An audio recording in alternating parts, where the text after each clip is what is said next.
Hello everyone, মোৰ টোপনিটোৱে complete নহল আৰু আম্মাই জগাই নিছে আম্মাই হেনো আজি কল পিঠা বনাব আৰু মই ভিডিঅ' কৰিম দেখিছেনে গাইজ মোৰ কিমান সাপোৰ্টাৰ বাট মোৰ মানে এনেকুৱা এলা হৈ গৈছে গাইজ লিটাৰেলি গাইজ মই হোষ্টেলত থাকোতে ভাবিছিলো 15 ডেজ আমাৰ ব্ৰেক মই ৰেগুলাৰ ব্লগিং ষ্টাৰ্ট কৰি দিম ঘৰত যাই পিনে যেহেতু এবাৰ ফ্ৰীও আছো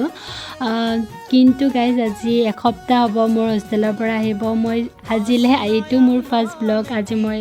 আপলোড দিলো কিন্তু এনেকুৱা নহয় যে মই ভিডিঅ' নকৰো মই যেটো ভিডিঅ' কৰি ভাল পাওঁ তো মই ভিডিঅ'বিলাক কৰা হয় কিন্তু মোৰ আপলোড দিয়া নহয় বা এডিটিং কৰা নহয় এনেকৈ পৰি থাকে তো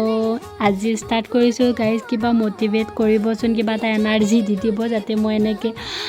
ৰেগুলাৰ ব্লগ দিব পাৰো আৰু আজি আমি কলপিঠা খালো বহুত দিনৰ মূৰত খালো বহুত টেষ্টি আছিলে আম্মা বনালে